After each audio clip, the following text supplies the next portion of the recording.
अस्सलाम वालेकुम, मैं सैयद वकार शाह अपनी दूसरी वीडियो क्लोनिंग ऑफ जीन की दूसरी वीडियो के साथ हाज़िर हूँ और आपने ट्यून इन किया है IJS बायोलॉजी। हमने क्लोनिंग ऑफ जीन से चैप्टर का स्टार्ट लिया था और हमने पढ़ा था कि क्लोनिंग ऑफ जीन के अंदर दो टेक्निक्स होती हैं। पहली टेक्निक को हम कहते हैं RDT यानी DNA रिकॉम्बिनेंट DNA टेक्नोलॉजी, और जो दूसरी टेक्निक है जो जीन को एम्पलीफाई करने के लिए इस्तेमाल होती है उसे हम कहते हैं PCR। PCR जो है हमें मालूम है कि ये एक एब्रीविएशन है पॉलीमरेज चेन रिएक्शन का। Before starting the PCR mechanism और इसका यूज़ हमें ये मालूम करना चाहिए कि भाई ये एब्रीविएशन क्यों बना, why it is called polymerase and why it is called chain reaction. तो पॉलीमरेज इसे इसलिए कहते हैं कि इसके अंदर जो एंजाइम इस्तेमाल करते हैं वो है DNA पॉलीमरेज। और आप लोगों को याद होगा कि हम पॉलीमरेज एंजाइम कहाँ यूज़ किया था, रेप्लिकेशन प्रोसेस के अंदर। इसीलिए हम इसको क्या कहते हैं, विट्रो रेप्लिकेशन। एक होती है विवो इनसाइड लिविंग रेप्लिकेशन, और क्योंकि ये बाहर रेप्लिकेशन प्रोसेस ही हो रहा होता है तो दैट्स वाई इसको हम विट्रो रेप्लिकेशन भी कहते हैं। चेन रिएक्शन हम इसलिए कहते हैं कि रिएक्शन एक मरतबा स्टार्ट हो जाए तो दोबारा हमें से शुरू करने की ज़रूरत नहीं होती।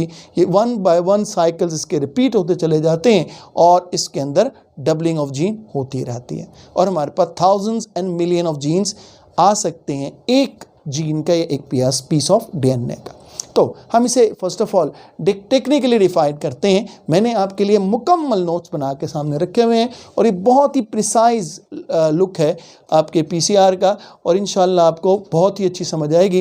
लिहाजा आपने वीडियो को एंड तक देखना है और समझना है डायग्राम के ज़रिए से भी और अब थ्योरी के ज़रिए से भी। स्टार्ट करते हैं। PCR यानी पॉलीमरेज चेन रिएक्शन, तो हम कहते हैं कि वो टेक्निक जो एम्पलीफाई करती है, बढ़ा देती है, उसके नंबर्स को डबल कर देती है, उसके नंबर्स को बढ़ा देती है किसके, सिंगल जीन के या पीस ऑफ DNA के कितने, thousands and million of copies. यानी वो टेक्निक जिसमें हम एक जीन से thousands and million of genes produce कर सकते हैं विट्रो कंडीशंस के अंदर बाय विट्रो रेप्लिकेशन, उसे हम कहते हैं PCR। ठीक है। अब इसका प्रिंसिपल क्या होता है? प्रिंसिपल क्या है कि DNA polymerase reaction DNA polymerase enzyme होगा, वो कंपेल करेगा किसको, to polymerize a piece of DNA again and again. इससे क्या होगा कि हमारे पास थाउजेंड्स ऑफ कॉपी प्रोड्यूस हो जाएगी। तो प्रिंसिपल क्या है कि DNA polymerase is compelled to polymerize a piece of DNA again and again, यानी इसके साइकिल्स जो होंगे वो होते रहेंगे और हमारे पास मिलियंस ऑफ कॉपीज़ एक जीन की या पीस ऑफ DNA की प्रोड्यूस हो जाएगी। अब इसकी रिक्वायरमेंट्स क्या है?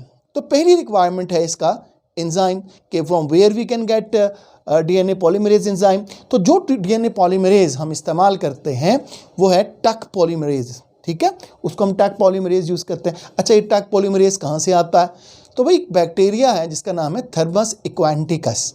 ये जो थर्मस इक्वेंटिकस है, इसकी वजह शोहरत ये है कि ये हॉट स्ट्रीम्स के अंदर रहता है जिनका टेम्परेचर 120 डिग्री सेंटीग्रेड तक होता है। लिहाजा ये above the boiling point temperature को क्या कर सकता है, बेयर कर सकता है या उस पर ये सर्वाइव कर सकता है।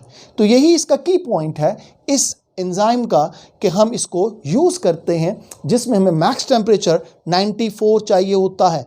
अगर हम कोई और एंजाइम यूज़ करें तो डेफिनेटली वो यहाँ पर इस काम नहीं करेगा, because the required temperature is जो पहले स्टेप का है जिसे हम कहते हैं आपका डिनेचुरेशन, वो 94 डिग्री सेंटीग्रेड। तो हमें ऐसा एंजाइम चाहिए जो कि 94 से अबव टेम्परेचर बेयर कर सके। तो ये थर्मस इक्वेंटिकस बैक्टीरिया से आपका टक पॉलीमरेज एंजाइम वो एंजाइम है जो कि टेम्परेचर बेयर कर सकता है अबव 100 डिग्री सेंटीग्रेड। तो हमारा यहाँ पर जो टक पॉलीमरेज एंजाइम है वो पहली रिक्वायरमेंट है। दूसरी रिक्वायरमेंट हमारा PCR मिक्सचर है। अच्छा, ये PCR मिक्सचर बनता कैसे है? इसके अंदर सबसे पहले हम टेम्पलेट DNA डालते हैं। टेम्पलेट DNA कौन सा है? वो DNA जिसको हमने पॉलीमराइज करना है या जिसकी हमने कॉपीज़ प्रोड्यूस करनी है या जिसको हमने क्लोन करना है, उसको हम क्या कहते हैं, टेम्पलेट DNA। और उसके बाद हम इसके अंदर फ्री DNTPS डालते हैं। DNTPS डीऑक्सी राइबोज ट्राइफॉस्फेट, ठीक है, डीऑक्सीराइबोज न्यूक्लियोटाइड ट्राइफॉस्फेट्स होते हैं, ये अवेलेबल होने चाहिए ताकि हम ऐड करें किस पर, अपने टेम्पलेट पर, ताकि इसको डबल स्टैंडर्ड बना सके। प्राइमर हमें चाहिए होते हैं। आपको मालूम है कि आपने जब रेप्लिकेशन प्रोसेस किया था तो लीडिंग के अंदर आपने प्राइमर अनील किए थे और उसी प्राइमर पर आपका DNA सिंथेसाइज होता था। टक पॉलीमरेज ये वो एंजाइम है जिस पे हम डिस्कस करके आए। जब इन चीज़ों को आप मिक्स करते हैं तो इससे क्या बनता है, आपका PCR मिक्सचर, या क्या बन जाता है, रिएक्शन मिक्सचर। जब आपका रिएक्शन मिक्सचर स्टार्ट हो जाता है तो आप इस तमाम रिएक्शन मिक्सचर को एक मशीन में डालते हैं जिसे हम थर्मोसाइक्लर कहते हैं या PCR मशीन कहते हैं। थर्मोसाइक्लर और PCR का काम बेसिकली क्या होता है, वो टेम्परेचर रेगुलेट करती है हर स्टेप के ऊपर। तो ये है इंट्रो। अब आप सोच रहे होंगे इसका मैकेनिज्म क्या है, तो भाई मैकेनिज्म आपके सामने बना हुआ है और लिखा हुआ भी है, तो इसमें घबराने की ज़रूरत ही कोई नहीं है। 1 मिनट में आपको समझ आ जाना होना क्या है। तो पहला प्रोसेस है इसका डीनेचुरेशन, दूसरा अनीलिंग, तीसरा extension. Denaturation, annealing, extension. Starting the first one, denaturation. Denaturation में क्या होता है कि आपने क्या करना है, डबल स्टैंडर्ड DNA को कन्वर्ट करना है 2 सिंगल स्टैंडर्ड DNA के अंदर। यानी आपने डबल स्टैंडर्ड DNA को कन्वर्ट करना है 2 सिंगल स्टैंडर्ड DNA में, या dsDNA को कन्वर्ट करना है ssDNA में।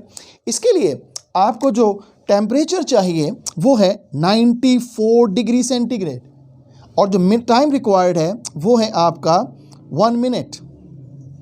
जो टाइम रिक्वायर्ड है वो आपका 1 मिनट, यहाँ भी नज़र आ रहा होगा आपको, 1 मिनट 94 सेकेंड। और ये आपका डबल स्टैंडर्ड जो है ये आपका 2 सिंगल स्टैंडर्ड के अंदर डीनेचर हो गया। ठीक, पर्पस क्या होता है, आपने dsDNA को कन्वर्ट करना है ssDNA के अंदर। तो ये आपको मेरे ख्याल अभी याद भी हो गया कि भाई 94 डिग्री सेंटीग्रेड में 1 मिनट के लिए आपने क्या किया, उसको टेम्परेचर दिया, तो आपका dsDNA ssDNA में कन्वर्ट हो गया। तो इसे हम क्या कहेंगे, दिस इज कॉल्ड डिनेचुरेशन। याद हो गया, nice.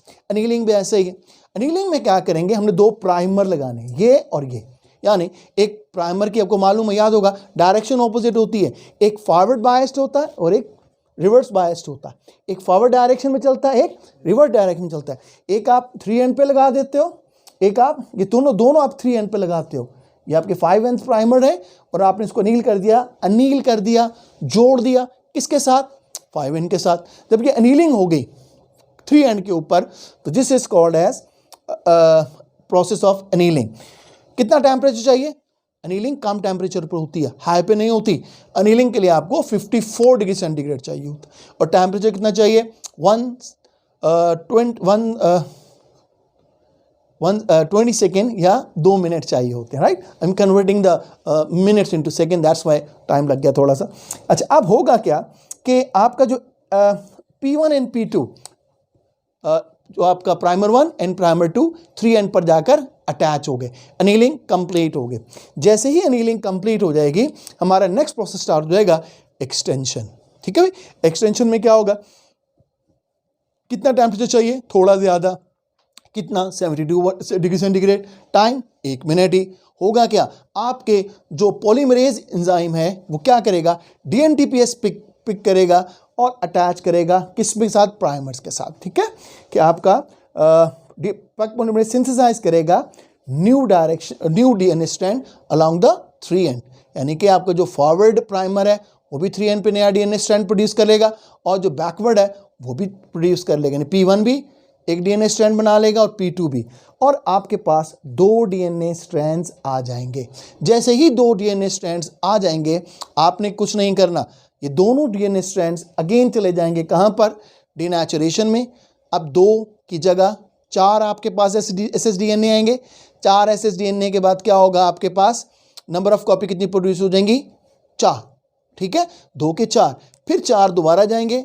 How many they produce 8। And every time क्या होगा, हर वक्त जैसे ही आपका एक्सटेंशन ख़त्म होगी तो एक्सटेंशन ख़त्म होते ही आपका जो डीएनए है जो बनेंगे वो इमीडिएटली आपके पहले स्टेप में डिनेचुरेशन में चले जाएंगे और डिनेचुरेशन में जाते ही वो दोबारा से क्या हो जाएंगे, उनमें अनीलिंग एंड एक्सटेंशन हो जाएगी and that's this process continues and goes on and we have thousands and million of copies जो होगी वो पीसीआर की होंगी। उम्मीद है कि पीसीआर आपको समझ आया होगा, लेकिन हम जल्दी से इसको एक जो है इसकी समरी कर लेते हैं। क्या जी, पीसीआर क्या है? Technique of amplification of gene. ठीक है, प्यार से क्या कहते हैं, हम ज़बान में से क्या कहते हैं, विट्रो रेप्लिकेशन। होता क्या है कि आपने अपने टक पॉलीमरेज को कंपेल करना है कि उसने अगेन एंड अगेन क्या करना है, जो है आपने उसने अगेन एंड अगेन डीएनए को क्या करना है, उसने पॉलीमराइज करना है या उसको डबल करते रहना है। मिक्सचर आपने बनाना है, मिक्सचर में आपने डीएनटीपीएस डालने हैं, टेम्पलेट डीएनए डालना है, प्राइमर डालना है, टैग पॉलीमरेज डालना है और जैसे ही मिक्सचर बन जाएगा थर्मोसाइक्लिंग मशीन के अंदर डालेंगे। उसके बाद पहला डिनेचुरेशन होगी, टेम्परेचर 94 टाइम 1 मिनट, अगला टेम्परेचर 54 टाइम 2 मिनट, आपका क्या हो जाएगा, उस पर प्राइमर अटैच हो गए। अगला 72 extension 72 degree centigrade temperature 1 minute, 2 copies produced. तो दिस इज़ अ पॉलीमरेज और ये इसकी डायग्राम भी है। तो उम्मीद है कि आपको समझ आई होगी और आज इसी के साथ हमारा जो क्लोनिंग ऑफ जीन का टॉपिक ख़त्म हुआ। इंशाल्लाह नेक्स्ट टाइम हम नए टॉपिक के साथ हाज़िर होंगे। देखते रहिए IGS और फीडबैक ज़रूर दीजिएगा। अस्सलामु अलैकुम वरहमतुल्लाहि वबरकातुहू।